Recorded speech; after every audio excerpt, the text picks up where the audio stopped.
Today I want to talk to y'all about Rover. I've been pet sitting on Rover for about 4 or 5 weeks now. So I want to share with you guys everything I've learned and take y'all on some visits with me, and most importantly, share with you how much money I've made so far. First of all, like, why Rover? I had a need for extra income. I'm more self-employed, and I started thinking, I need to have income coming in from multiple different sources. And I had used Rover before. I've used pet sitters on Rover to watch my dog when we've gone out of town, and I've always had really good experiences with that. Plus, I knew I usually paid a decent amount of money to do that, so I knew it had to be profitable. I love animals. Like I said, I have a dog named Misha. She's a husky, and she's very high energy. She's getting older. She's not as high energy as she used to be, but she loves other animals. And we've never gotten another dog, even though that was always in the plan. So I thought that might also help get that fix for her, having other dogs around if we were able to board and stuff. Thought it was something that my 8 and 10-year-old daughters could help with. That being said, if I was going to someone else's house to do drop-in visits or walk dogs or something like that, I would always ask them up front, is it okay if my daughters come? And if it wasn't, then they wouldn't come. But as far as coming to my house for boarding or doggy daycare, it's on the profile that I have children in my house, so that's already disclaimed. So the first thing I did was I set up a profile. I already had a Rover account from using dog sitters myself. The first thing I had to do was get approved, and I had to have a background check. I've seen on other profiles where it's like they have an enhanced background check or just a regular background check. Mine was enhanced, and I don't feel like I had an option to do it any other way, but whatever. It was $49, and then I was approved, so I could start go through and say like what I wanted to do, and I chose each option except for house sitting because I'm a mother and a wife, and I don't need to go stay at someone else's house. So for dog boarding and doggy daycare, the app will ask you what size dogs you'll accept, and I chose that I would accept all of them. The one thing I specified or two things, that I would not take females in heat or unneutered males. And I thought that would be like a filtered thing, but I did get an unneutered male by accident, and I didn't read closely enough, and obviously they didn't either, and the dog tried to hook up with my dog. My dog's fixed, but didn't feel like she needed to be in that situation regardless, because this was a great name. So that's something I've learned that I need to watch for. And that goes to another thing I've learned on Rover, is that you have to be very quick. When you get a request, you have to respond quickly, and sometimes that causes you to overlook the details sometimes, because there's been a few times where I've gotten a request, I've read it, and then I'm like, oh, this would be great, and I've hit accept, and then it'll say, this customer is already booked with another sitter, and I'm like, dang, I answered in like 30 seconds. So then I started just saying book and accept immediately, and then reading. And I think other people did that too, because in retrospect, I remember like looking for a sitter for my dog and then accepting and then coming back and saying, oh, I'm sorry, I actually can't do it at that time. And I was like, oh. So it's not the best thing. I'm guessing that's what happened in that situation. The only other, and this isn't something that was a choice, it's just what I put on my profile, that I couldn't accept cat aggressive dogs because we have 9 cats. I've learned that I have to put my cats all away, because I was told with one that she might bark at the cats but wouldn't do anything. That dog literally tried to eat my cats. I've had some that have said, oh yeah, they're fine, and they've just like relentlessly chased my cats around. So before I have anybody new, I round all the cats up and put them in the bedroom. That's my big challenge with this. So after I got my Rover profile set up and active, I honestly did not expect to get much of anything. I figured it would just be a once in a blue moon type thing. But I believe it was the first day I got a request to do a drop-in for like a little chihuahua, and I accepted that, and then we had to do a meet and greet. That's a pro-con type thing, because with this particular one, this lady wanted all sorts of different people to come and drop in on her dog, because she was trying to get her dog more acclimated to other people. So she was likely not going to call again because she wanted new people every time. But we still had to go over there and meet her, and get the rundown on everything, and then don't get paid for that, and then go back like the next day and let the dog out. And it was fine. It was my first experience doing it. But for going twice and making money for only once isn't the greatest thing, but that's going to happen sometimes. Then right away I had a guy ask if I could do doggy daycare for his dog, and said that she had separation anxiety and he couldn't leave her alone. I think the situation is that the dog was his mom's dog, and his mom passed away, and now he has the dog, and then the dog can't be left alone, and he's a single guy. And so I said I'd watch her, and she's a pit bull, and I don't have a problem with pit bulls. I know my husband's not crazy about them, so I was a little nervous. She's an awesome dog. Like, she's the best dog, and she's actually one of my repeat clients. He didn't even realize she was a pit bull until I told her, and then he was like, oh. So then right after that, I had somebody ask if I could watch their dogs for 2 weeks while they went on vacation, and the total said $1,600, and I was like, oh my god, yeah.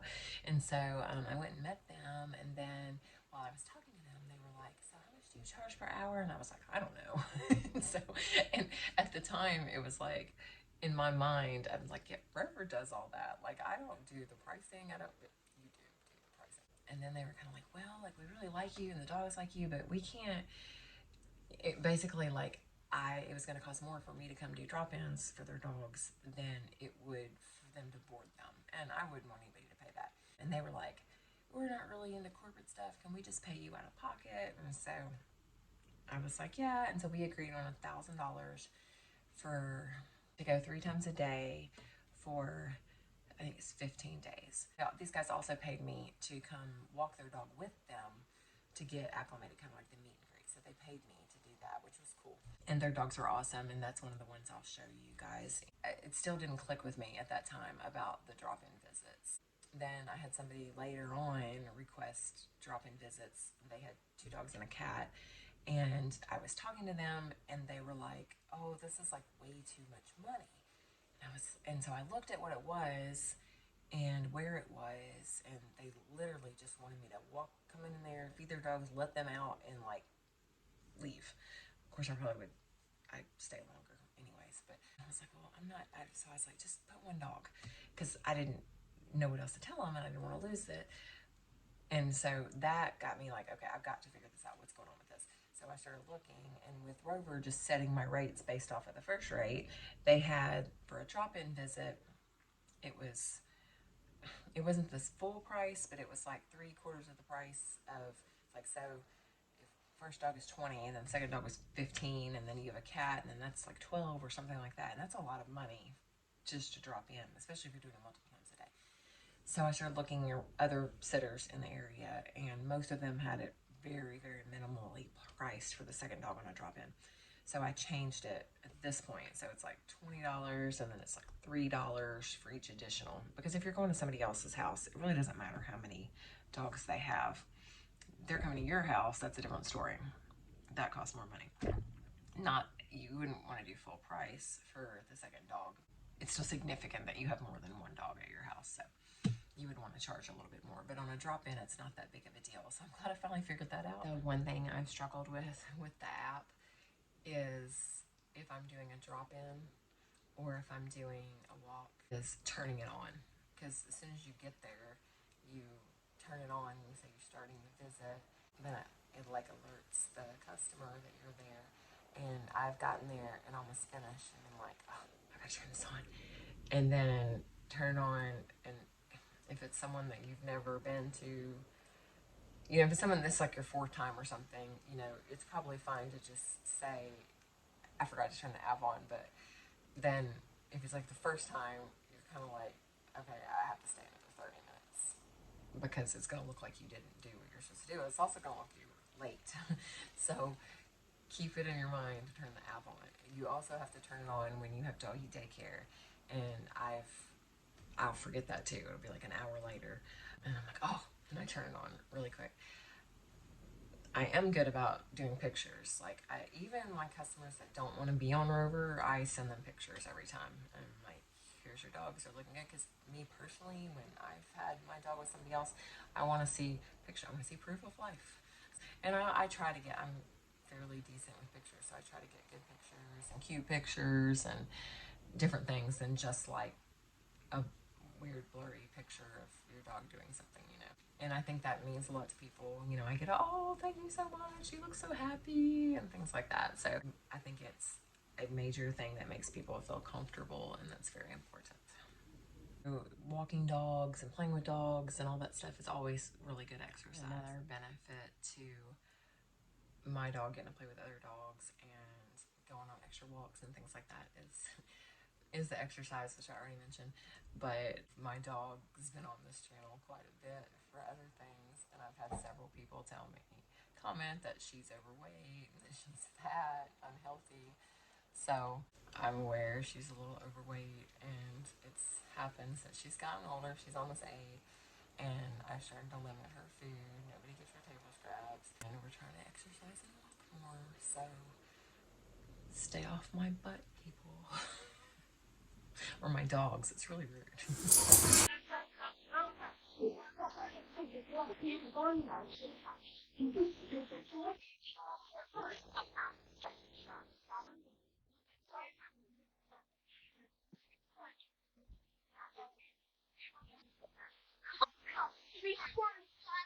So I'm going to start wearing a padded suit. Getting dogs that don't. These guys are like the sweetest.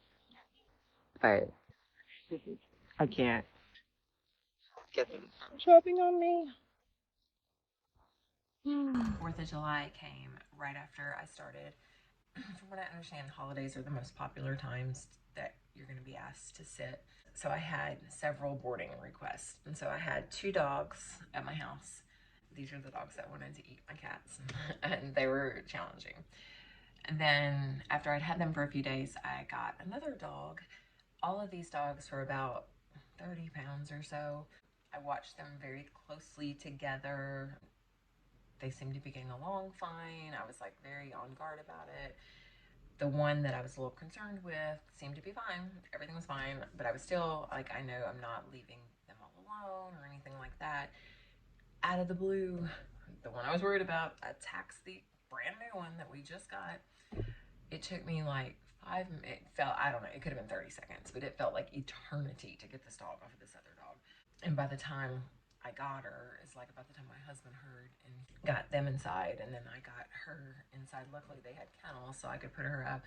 And about that time my husband and my daughter were like, are you okay? And I guess I was just going on straight adrenaline. I guess my unconscious mind knew, but I was just standing here like this, and by the time they said, are you okay? I was like, and like blood just everywhere. Like her tooth went straight through my finger. My fingers like throbbed for weeks. It was like really bad, and it didn't look that bad, but it hurt. And then besides that, I was just super on edge. Like I was so afraid, and then besides that, I obviously had to tell the owner of both animals what had happened. In this situation, I didn't think anybody was hurt, and then later that night, the dog that got attacked, her leg was swollen. And I ended up treating it because I had like animal antiseptic and stuff, and it honestly wasn't bad, but she started to limp, and so I treated it, and the dog slept in the bed with me, and by the next day she was fine, and I did not put those 2 dogs together again, like period. I reached out to both of them, and luckily it was a very good situation. The owner of the dog that actually attacked felt terrible, was like, I'll take care of everything. And this is when I really learned about Rover had insurance. So if anything like that does happen and somebody gets hurt, the insurance will cover it. So that is a disadvantage to if you have people that want to go off Rover, because the insurance isn't going to cover if something happens to someone. So the owner of the dog that got bit, I let her know what happened, and I told her that I didn't think the dog needed to go to the vet, but I was more than happy to take her if she needed to go. I would send her a picture, and that it was her call. She said no, that she didn't, just keep an eye on it, and like by the next day she wasn't limping. It was fine.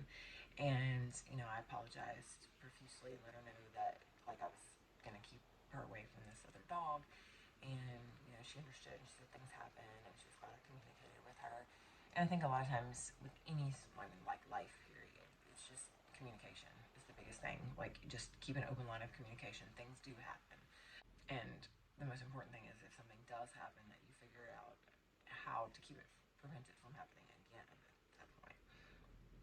I was on guard already when it happened, and I was right there, but it still happened. So like my friend told me, I would never keep dogs from multiple families at the same time. There's lots of times you do that and it's fine. It's just not for the faint of heart, I guess is what I'm saying. Things happen. I don't know how often things like that happen to other sitters, but it really shook me up. It didn't shake me up enough to want to stop doing it. It just gave me a lot more anxiety, I guess. I'm pretty lucky so far about anything nasty. I did have a Great Dane, the Great Dane that wasn't neutered. When he came in from outside, he walked right by my kitchen island and raised his leg and beat all over it. I was like, what? And then he went upstairs and did it. He was housebroken, but I feel like the fact that he was not neutered and he just wasn't at home and he was like, oh, I'm putting my scent everywhere. So I totally jinxed myself. I just said that nothing nasty has happened. I haven't had any nasty stuff to deal with. And I came over to feed and let out 2 dogs this morning, and the entire kitchen was full of poop, which I don't think it was normal. I think one of them was sick, because I did think that there was blood in it. So I had to get in touch with their owner and find out what was going on. And I take pictures of it. So I have pictures of poop on my phone. But I'm hoping they have a really big backyard, and it looked like when I was cleaning it all up and the dogs were outside, when I came back out, the dogs were in the backyard, all the way in the back, like digging at something, and there's a lot of weird plants back there, and she immediately said they might have gotten something in the backyard. So hopefully they're okay. I offered to come back by, because they come back today. I offered to come back by and let them, check on them, and she said they wouldn't be too long before they got home. So I just thought it was crazy that I just said that and walked into mounds and mountains of poop this morning. I feel kind of dirty now. So I wanted to give y'all a little insight on what pet sitting looks like. So I took the camera along for a few visits so you guys could see. So today we're going to go feed Ivy and Rover. I'm almost to the end of having them for 2 weeks. And it kind of sucks because I'm going to miss them because I'm getting kind of attached to them. They're 2 yellow labs. I do drop-ins 3 times a day. They live probably a little further away than I would like. I don't know, it takes me less than 10 minutes to get there, but they're not super close. They're on the other end of town, which we don't have a big town. But usually I go between 8 and 9, 2 and 3, and 7 and 8 is what they said. But it's flexible. This last week my girls were doing a drama camp, so we had to be there at 9, and it's in opposite directions. So on those days I would usually get there about 7:30 in the morning and let them out, and I feed them. They have their whole little routine, and then I usually go back around 2 before I have to get them, the girls. We have a lot of military area and places where they have trails and things you can walk on, but it's actually so stinking hot in Florida, and it's like 100, it's not 100, it's 94. And so then at night I go back and I feed them. I let them out and feed them. One of the dogs really loves to play ball, and then they have their routine on. These are really highly trained dogs, like their parents were scent dogs. So I'm trying to keep to their training, but I feel like they do a lot better with their owners than they do with me. So we're almost there, and I will show y'all how it works. All right, so we're here, and most people just give you your garage code or a key. They can hear you. Hello. Hello. Hi. Did I sneak up on you? Did I sneak up on you today? Should I go outside? Should I go outside? Come on, let's go. Let's go outside. Come on.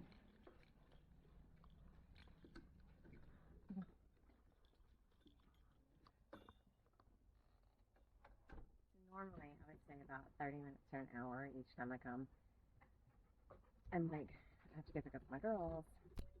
So this time I'm going to cut it short. Like if I ever have to cut it short, then I will come and spend more time later, just so it all balances out. I mean, these guys in particular, like, they have a lot of energy and they're used to a lot of attention, so I like really try to spend more time with them. This one, like I said, is not on the Rover app. The good thing with the Rover app is you usually have to log your time, so it keeps you like accountable with how long you've been there.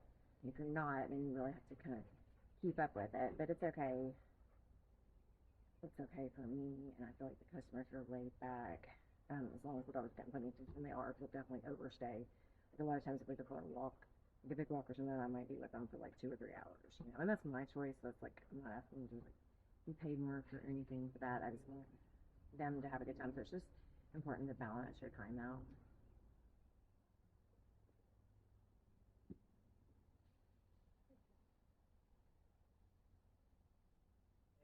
You get to learn a lot of really cool things too. And these guys, they take sweet potatoes and they cut them up and they put them in their dehydrator. And I actually made some that wasn't bad. You just cut it up and you put it in there for like 12 hours. And they're like the best treats for dogs. And I actually took a couple home to my dog and she loved them. Okay, sit, sit, sit, sit, sit, sit. Sit. Sit. Good girl. Good girl.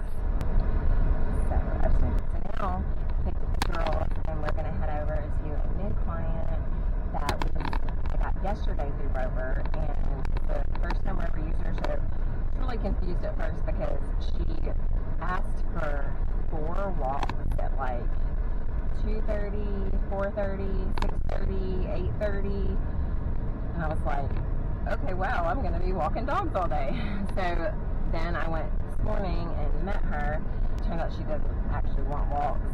She just has her dogs with her all the time. She's going to a wedding a couple hours out of town, so she wants someone to come just like play with them and be with them. And she doesn't really even want them walks. It's hot and she doesn't like her neighbors.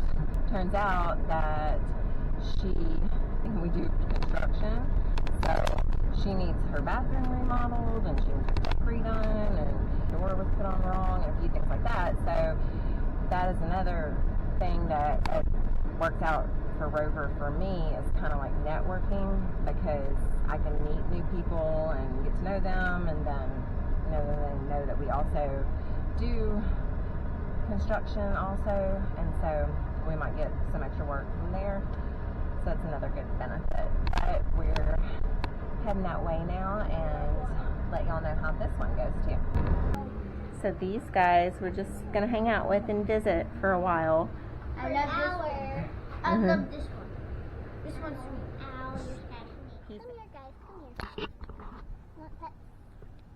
You want pet? Yeah.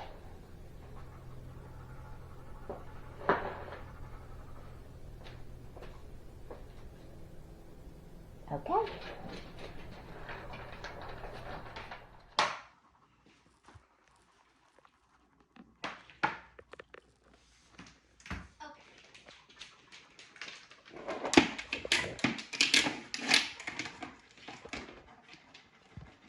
Good job, River. Good job. Good. River, can we have the bowl? River, you finished? You get the bowl? Yeah.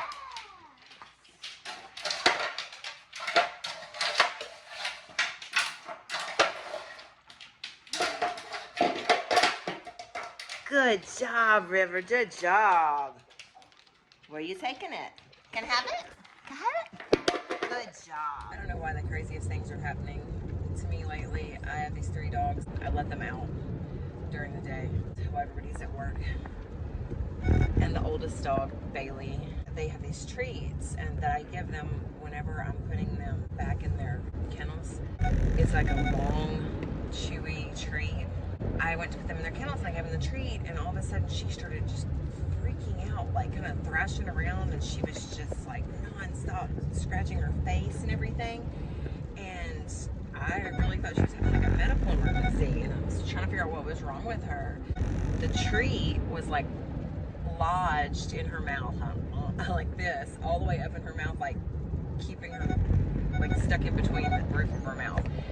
And so I was able to talk to her and get my finger up in there and dislodge it, and then of course she was fine.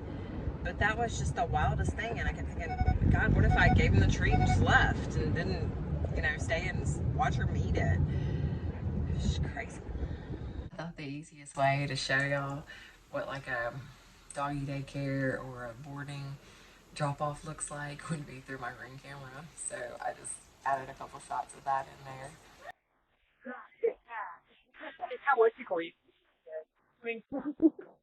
Hey, what's going on? I'm sorry. He's fine. My dog's the same way. He's just not a baby. I take it off. Doors open, he goes in, tries to close. What?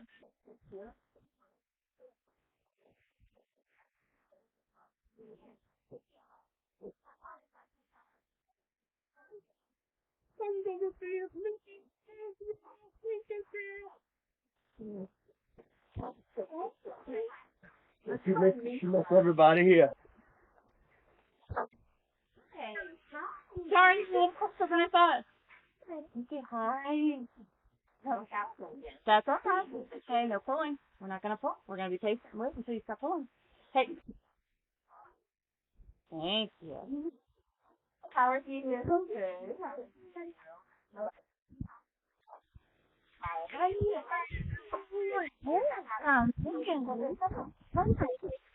You are beautiful. Oh, I love it. Just a babe. You look good. Oh, you're so beautiful. It's really good together. Yeah, they did. I love that. But, oh, that's it. Oh, no. Then I like to look this a little. Is she not fixed either? Yeah. Oh, okay. Yeah. Oh, okay. Yeah, I guess not. Good. Yeah. Thank you. Yeah, I guess not, huh? So this just like get away from me, not like the person that's like yeah. I can always confront everything. No, so. And then so do they eat certain food? And... Yeah, we got the food. Okay. You want to get the stuff too? Yeah. Yeah. You think 2 crates, 1 crate? I'm very excited around new friends. You're gonna drop off the thing? How are you? Like, yeah, your mouth and everything else. Yeah. If I have like if I'm watering the garden and it's on like sour and ours is strong. Yeah. He'll be getting up in it and she's on the side of the pool like, I'm getting in, like she loves the water. She likes to play. She doesn't care what it is, she just wants to. It was so hot, I didn't take her to walk up. Oh yeah. I was gonna working too. Like I come out to the bathroom, and like right at the gate, go up to the counter, you're going away, and ran a circle with my pool like 4 times. You can look at his legs. I think so much on him. He looks okay. Just look at his legs. Okay. He ate all it. Okay. All right. Thank you.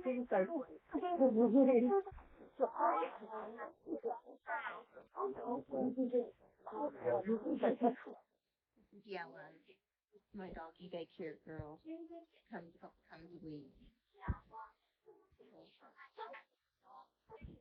This week girl, yeah.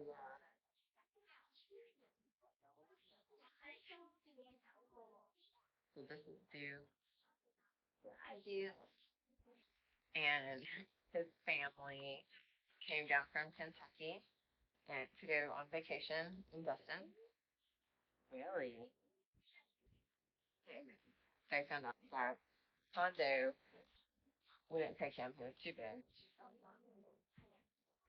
So I had him all week. And this is his first dog. Like I'm literally he plays with my dog. She's like the sweetest. Family's on the way. And no, it's cool. You don't have to stop. I'll just keep them. Oh, they're very cute. Yeah, they're cute. Yeah. They've been in the summer for you all night. Yeah, that's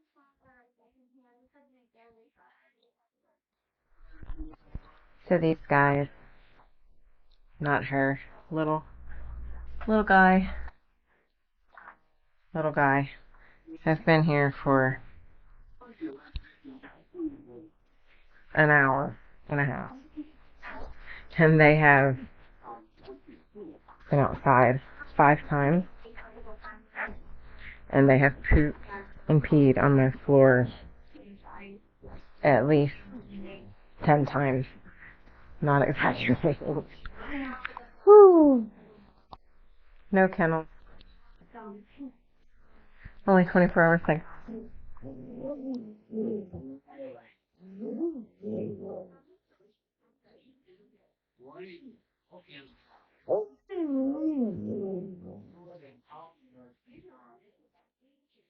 What are you saying? What are you...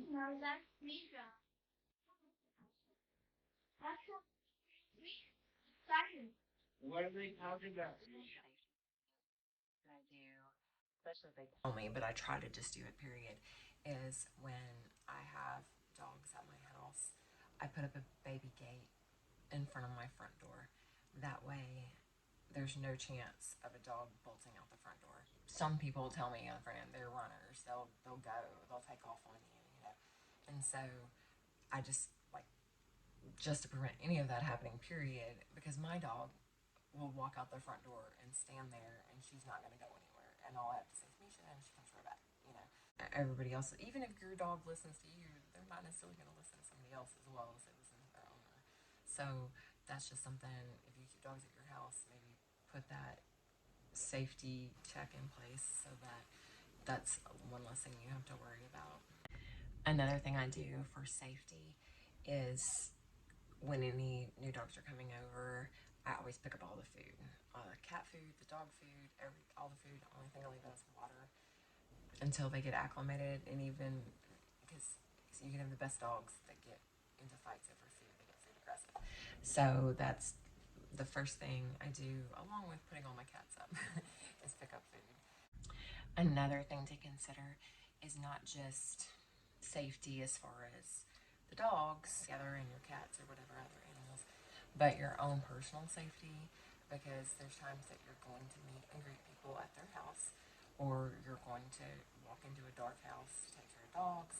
Anything like that. Like, I realized that when I was walking the dogs that I kept for 2 weeks in their neighborhood, that I encountered a couple people, and sometimes I'm too transparent, and I just say things later. I'm like, why did I say that? And I'm like, oh, I'm just dog sitting. Like, oh yeah, I'm going to this house right here that nobody's home in. Like, why did I do that? Like. So it's take those things into consideration as well. Like, have a plan. Make sure people know where you are, where that you're going places by yourself. Especially if you're a woman. Not that things can't happen to men, but it's different for women a lot of times. So just that's a consideration if you're doing this, especially if you're a young woman, like if you're college age or teenager or something like that. I have 5 kids, 3 girls, so my kids are 8 to 28.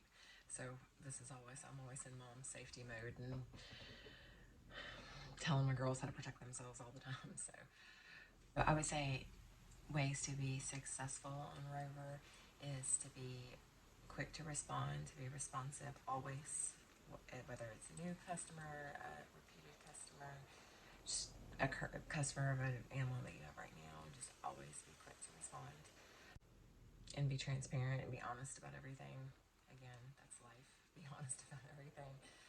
Share your expectations. Make sure you understand the customer's expectations of what's going to happen, what your house is like, things like that.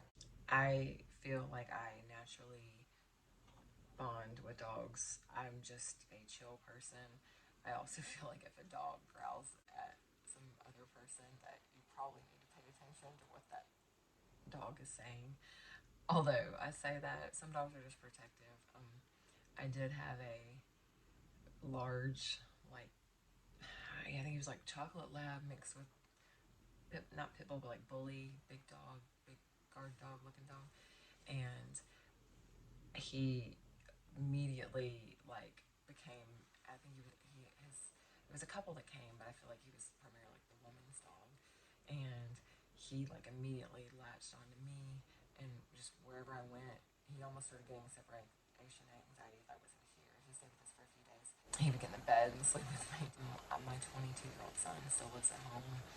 He's very independent, takes care of all of his own stuff. I just feel like disclaiming that, does his own laundry, all that. He wasn't here when the dog got here, and like it was Saturday morning, and I had gone to drop in, and I came home, and I had a migraine. Which, if you get migraines, they suck. And if I take rizatriptan, and so if I take it and I lay down, I usually go to sleep for like 30 minutes. I usually feel fine when I wake up. So I'd lay down, put a pillow over my head, and so the dog jumps in the bed with me, and my room is right at the top of the stairs, and I have like French doors at the top of the stairs, and so the doors were open, and I woke up and I heard my son talking very calmly to the dog, to somebody, and then I could hear, and I was like, oh, I like jumped up. I'm like, it's okay, he lives here, and I had to like calmly talk to the dog. Was like standing in my doorway, fully bowed up, like, you know, the junkyard dog protecting. I like had to walk around to my son and like give him a hug and say, he's okay, you know. And my son's like, that really freaked me out. And he's like 6'3", big, you know, guy himself, but things to think about, you know. So if you're traveling to Destin and you need somebody to watch your dog, hit me up on Rover. It's Cheryl B. That's not my last name. It's but I think I originally linked my Rover profile through my Facebook, and you know how women do their maiden name with their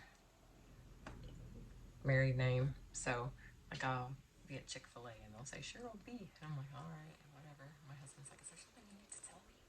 Why you're going by B and not W? So the thing that everybody is wondering about is, how much money have I made?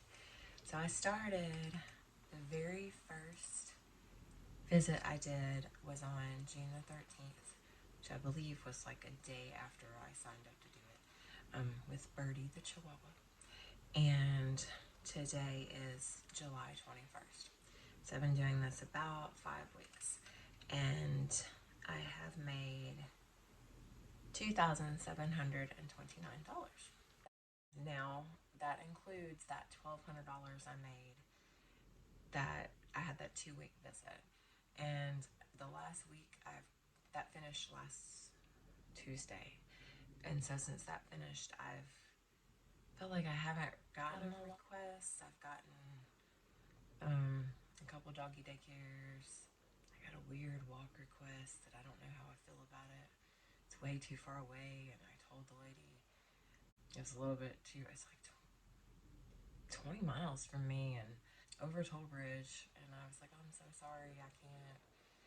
This is a little bit too far for me, but I would have loved to make your baby. And then she was like, I'll pay you cash. I tip really good. I'll make it. And I was like, well, I mean, it just needs to be worth my time. That's an hour worth of driving. Plus, and it's only like a $15 walk. It's like $15. She was like, oh, I promise. And I was like, when somebody closer, I would hate for you to pay that much when somebody closer to you could do it for less money. And she was like, I'll make it worth your time. If you don't mind, I don't mind. And I was like, well, but why me? I know you have sisters closer to you. Like, it didn't, I don't know. It was kind of strange. I don't know how I feel about it. But I have all positive reviews, and I have a couple more that don't want to do on Rover. One of them Venmos me. They asked me if they could up front. And then I have another that already booked, the same one that got me into looking at the prices. They needed me to drop in sooner, like I'm doing that right now. And so I went over and did the meet and greet this last week, and then she said, do you want to do it on Rover, or do you want me to slip you cash? And obviously I'm going to make more money because Rover takes 20%. I don't think I said that through this whole video, but I was like, I'm still new, and I think I would like to, you get more credit for the more positive reviews or the more you book, the faster you respond, the more pictures you send, that all puts you up in the search results. And having a repeat client helps a lot too. So I was like, I think I want the repeat client. You know, could you just go ahead and do it through Rover? This is the one that we only booked one dog, and they have 2 dogs and a cat. And I told her I'd fix the pricing and all that. So I was like, well, I'll and you can also do it yourself. Like, if it's a repeat client, you can go in the app and do it and send them the request. But when I got home, I was like, okay, $20. And I was like, I'm not worried about the cat. She said I'll never even see the cat. So I did added the one dog and the next dog, which was $23. And then I, of course, Rover, so $23 times 2. I have no idea why I just added that on a calculator. It was $46. And then you take 20% of that, it's $9.20. And so then that means you're making $36.80. So if she just paid me $40, I'm making more money even not charging her for the second dog. So I was like, just leave me cash. I was like, just leave me cash, because I kind of got the feeling she wanted to do that anyways. She did, and she left me $10 tip. So I made $50, where I did would and pause. That's another thing. Rover does get, like, when they check out, it will say, like, it'll give the option to tip, and so that helps a lot. Some people don't tip at all, and they think, and I'll be honest, I don't think I tipped when I was doing Rover, like, for my dog, and I feel guilty now, because at the time I was just thinking, oh, it's tipping culture, or it's just the app, and they're already making this money, and I guess not thinking about the percentage. And so I have a few people that just don't tip at all, but most people actually do, and it's pretty decent. Like, my guy that he brings his dog a couple times a week, he tips me like $15 a week every time, and I think the most I've gotten is the $200 tip I got for the 2 weeks, and then I got one for like 50 or 60. My rates right now are pretty on par with everybody else in the area. And I think I mentioned that I have somebody that was going on vacation. We live in a city close to Destin, Florida, and I wonder sometimes. So we get people like that are going on vacation. During that 4th of July time, I had somebody that needed a sitter that was on vacation and said their dog was not doing well in the condo, and it was the first person I'd actually had to turn down, aside from that weird walk, because I had that fight situation between those dogs. I was like, I'm not adding another dog into this mix. I can't do it. So that is one thing that we get a little bit extra business from that, I think. But, like, I've watched some YouTube videos of different people that do this, and there's a girl named, I don't know if her name is Gigi, it's like Gigi2, I don't know if that's just the name of her channel or if that's her name, but she was making so much money, her husband quit his job, and they made like $280,000 last year, and I don't think that I haven't limited myself at all. So it's not like I'm turning things down like crazy. I don't think I'm going to make that much money. Maybe as, like, I do have people, there's people in the area that have, 200-300 positive reviews, and I'm only at like 11 right now after 5 weeks in. I feel like I'm proud of myself. I think that's good. But I don't think I'm going to make $280,000 a year. I guess I'm saying, like, I don't, like, I'm wide open.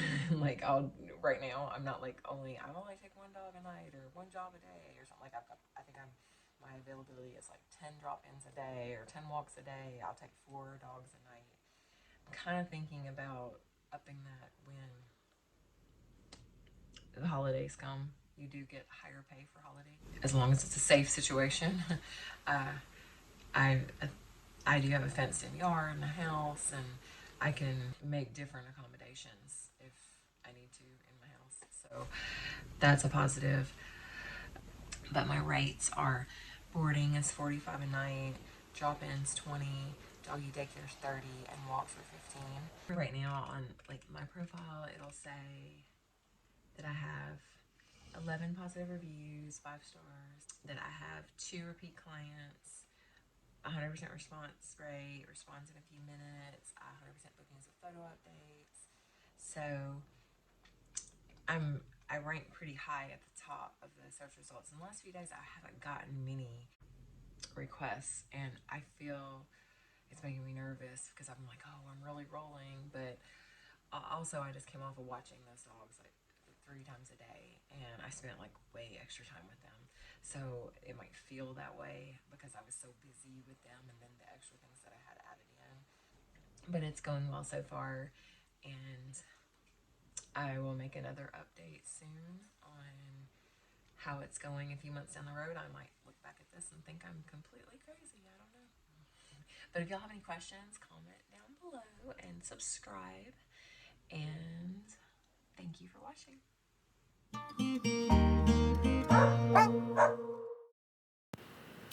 Hey guys, I just wanted to do a very quick update because I know I've already talked incessantly for 45 minutes. But whenever I left off, I was saying that I was a little worried about business dying down and stuff. So it's only been a week and a half and I'm just now putting the video together. So I just wanted to update on where I was. And I believe when I left off, I said that I made $2,729, and that was on the 20th, 21st. Today is the Tuesday the 30th, and I'm at somewhere, Teddy and Honey up there, $3,253. So that's only about $500 more, but we're still moving along, so that's good. So in the last week, I've had my regular Yella twice, and then I've had a new girl named Kiva, who is a husky like Misha, so she is fun.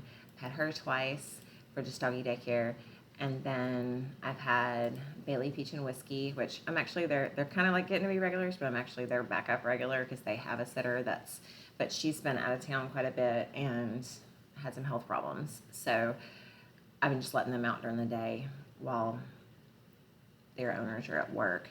And then I had Minnie for a week because Minnie's owners were pulling into the driveway of their sitter to go get on a plane, and the sitter texted and said, sorry, I can't do it.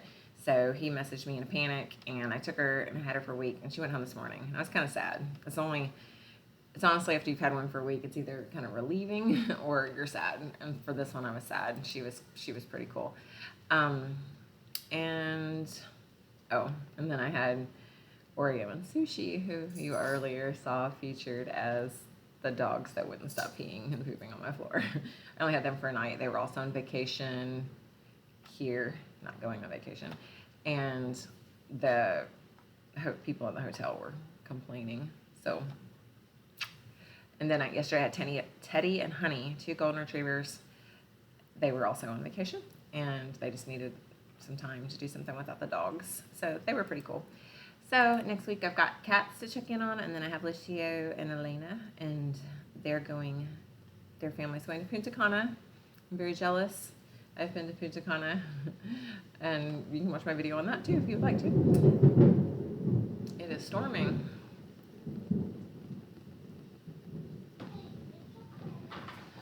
I've got cats scattering everywhere. All right, so I just wanted to update y'all. Things are going good. I'll do an update longer than a week and a half. I just wanted to update the end of the video. So comment with any questions that you have or comments, and please subscribe because we actually have enough views, regular views, to be monetized, but I don't have quite enough subscribers yet. So please subscribe. Thank you. Bye.